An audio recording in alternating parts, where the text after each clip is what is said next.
everybody. Welcome to Frenemies of the People by CBL, where we talk up Chicago and Illinois politics and media and terrible things. It's all produced by Grace Draws Stuff. I'm Dennis. That's Patrick. And Natalie's back. And Eleni's back.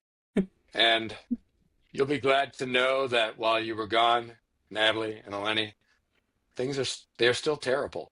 So we'll we'll I be think they've talking gotten about worse. that. Yeah, in fact, if it's possible, I think it's even more terrible.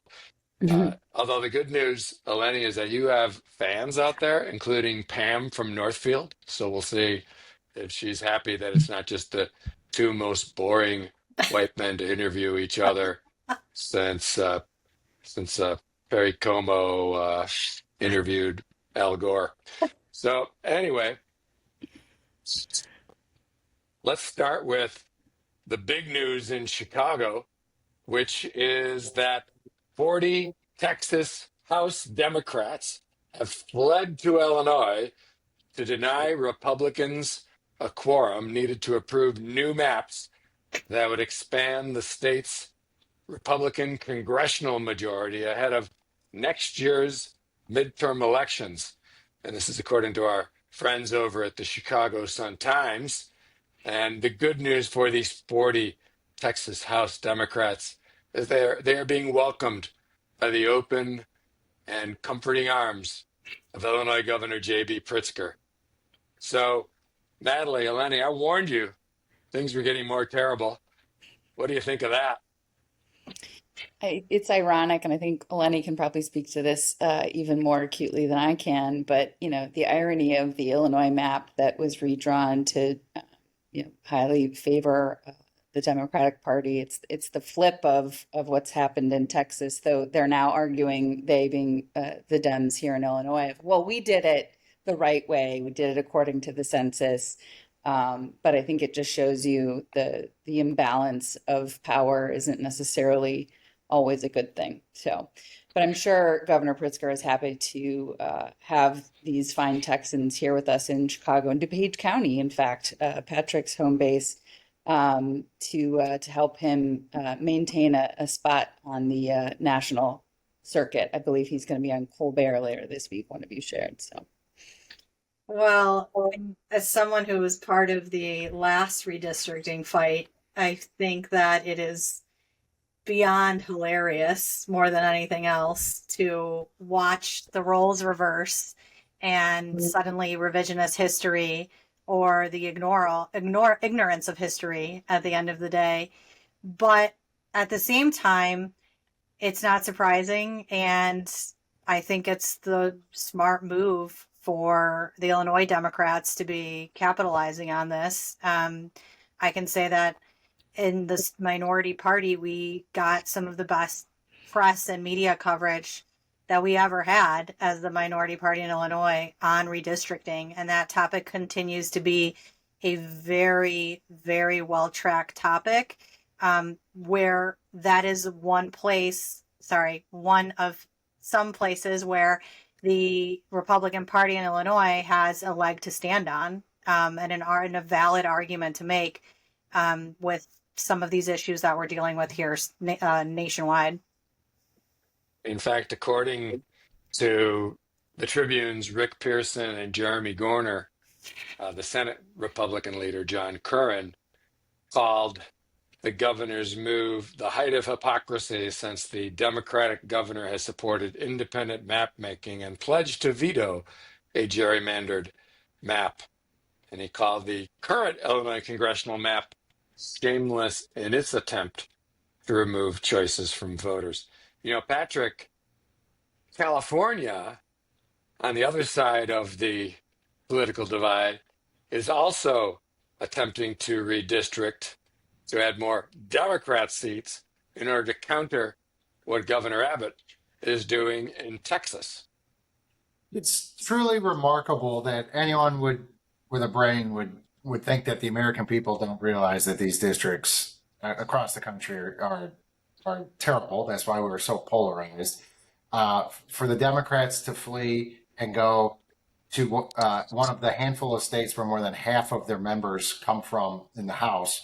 You got California, New York, Pennsylvania, and Illinois, and then say, oh my goodness, we're seeking refuge here because this works. It'll be like the Republicans of Maine abandoning and going to Texas and saying, I can't believe the people of Maine are being denied choice. But I think Senate Minority Leader Curran's right. It wasn't that long ago that I believe in the Obama administration, Eric Holder was talking about the importance of independent maps and all of these things. And lo and behold, 12, 15 years later, we still don't have independent maps. But in one breath, we're all complaining about partisanship. On the other hand, every state legislature drives partisan maps. And we're in the situation we are. Everyone's more scared of a primary than they are of their voters at the grocery store. I have a broader concern.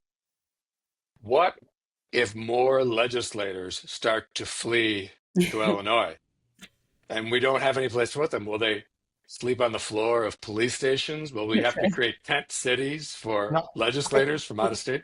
This is Hyatt Group sales. They have rooms available at the Hyatts for any Democrats that are fleeing. Special rate being taken care of. I just got that breaking update. Group sales, they're on top of it. Is that why they have Must them have out in been ordered. DuPage? That was never clear to me why they're in DuPage. Yeah, what's up with that, Patrick? You're surrounded by D's. You know, it's a growth market for the Democrats, Natalie. You know, I think they're just investing in the growth, trying to market things and or show people what works, which is traditionally lower taxation. I can't even do the pitch anymore. Here's another humorous aside. The Texas Tribune reported that members of the Texas Democratic congressional delegation were contacting their campaign donor base to put together funds to compensate missing members for fines as well as their accommodations in Illinois. One estimate put the cost at $1 million per month. They are staying at the Ritz. $1 million a month. I Why believe not? their fines I read were like $500 a day per legislator. So that alone will rack it up. And they make $600 a month. So Yes. So we'll see how long that they hold out and hold up here. right. Well, meanwhile, we can only hope that some members of the city council seek refuge out of town, because over at Chicago City Hall, Mayor Johnson is proposing some pretty extreme new taxes. According to Adi Quig over at the Tribune, she reported, quote, by opening the door to a pair of polarizing corporate taxes, Mayor Brendan Johnson could galvanize a progressive base itching to see him deliver on a campaign promise to, quote, make the ultra-rich pay their fair share, but also infuriate business opponents already set on defeating him in 2027. Facing a more than $1 billion deficit and having disavowed a property tax hike, the mayor last week said he would consider the return of the per-employee head tax on businesses. And he's also considering a payroll expense, which comes via the Institute for Public Good. And the payroll tax would look for basically a cut of the payroll expense of companies that are based in Chicago. And there's been some discussion about where the Institute for Public Good came from. It wasn't DuPage good. sounding Wherever better every day. I think the taxes are only going in one direction in Chicago, but maybe some of the members will flee the state. I don't know. Natalie and Eleni, I'm just curious your take on this, because everyone knows Dennis and I met at a free market think tank years ago. Like, this to me is insane. What we need to do is make it more difficult to come spend money in Chicago. Give more people reason to work from home. I know we all like to tease about Naperville. 25% of those of Naperville's population works from home. Let's make it 50. Because it costs $10, $15 to just show up to work. That's insane. I can't fathom how they think this will sell in the neighborhoods of Chicago. I think the trick is that you use the word think, and I don't know if there's a lot of that going on. I think all I'm hearing as I'm catching up on everything I've missed is a lot of great campaign fodder for this upcoming election cycle. And if I was a candidate in this race, I would be up every day in the media sounding the alarm on every single idea that comes out of there. Because to the point earlier, I mean, I think that they are just trying to get through, and at that point, mistakes are going to be made. And if any candidates are listening right now to this large following, they should be capitalizing on every opportunity they get. You use the word Well, idea, and Natalie has pointed out, what was the name of the transition group's report to the mayor? first we get the money. First, And we they get can't the even money. do that. Well, they're going to try, it sounds like to me. Okay. Speaking of getting the money, we are still not sponsored by Tasty Delicious Diet Coke. There's its label. So maybe some of our growing number of followers who will like and subscribe us can reach out in Atlanta. So anyway, it's now time to talk about. What do you think, Producer Grace? Is that going to work for you? I don't think it's going to. By the shaking of her head on the other side of the glass, I don't think she likes our transition. It sounds terrible. Can't wait. Who wants to go first? It seems like, Eleni, you must have a bunch of sounds terrible pent up from having taken a vacation with your children. Lots of sounds terrible pent up. Hand, foot, and mouth disease overseas, going to a hospital overseas where people are smoking indoors. Sky's the limit. But today's sounds terrible, and Dennis, you'll like this. Despite us giving our governor some slack a little bit ago, I would have to give him credit on this bill he signed, banning AI therapy. I think that is a great move in the right direction, and I know you hate AI, Dennis, so let's keep it going. It could be very efficient, though. How does that make you feel? Well, I can continue doing things over here that cause me more distress. Yeah, except it's a computer and doesn't really know anything about you. So I think AI therapy sounds terrible. Unless you have your AI robot do the therapy with another AI robot, Yeah. possibly. Natalie, what sounds terrible to you? I just want to know, did Zach get the hand, foot, and mouth because he licked the carpet? Yeah, I'm guessing there was some sort of something happening there that got us the disease, but yeah, it'll do it. Our disease of choice. I think my sounds terrible will take the cake this week. Not only are we out of Diet Coke at the Luce household, we're moving, and there can't be a That worse is the worst. than The moving. worst. So I hate moving. nobody Hate likes it, hate it, hate it. Patrick, all. what sounds terrible to you? I have been saving this until Eleni was able to join us. I got a breaking on-the-ground update from within Seattle, booming liberal metropolis, tech center of the world. And I will send this to producer Grace so all of our followers can see this. But there is a flyer that says, "Tired of your job? Question mark. Get a job with comrades. Join us for the Socialist Job Fair." So Paradoxical. up out there.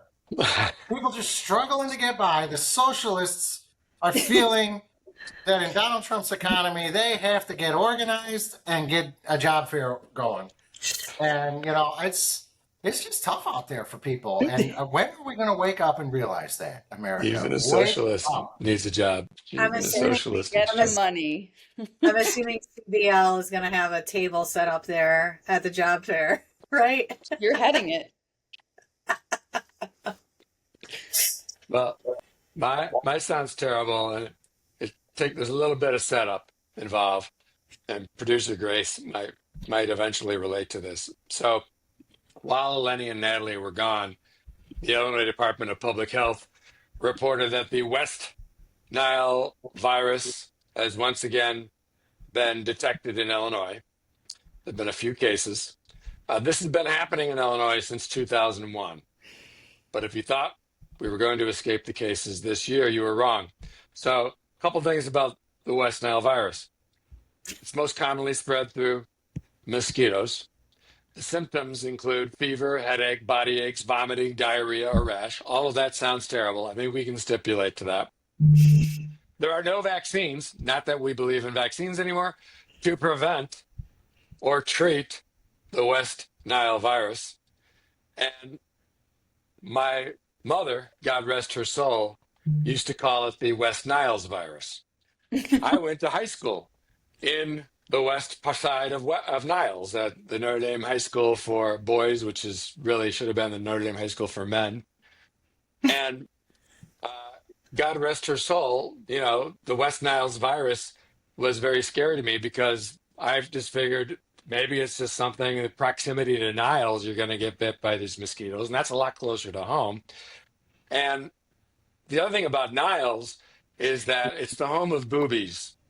And producer Grace has the graphic of boobies that she's going to show. It's been open since 1961 on Milwaukee Avenue in Niles, just around the corner from the high school. And my buddy, Big Ed Young, and I used to go there for our Friday night football games. Now, for some reason, we thought this was good pre-sports nutrition. It's not.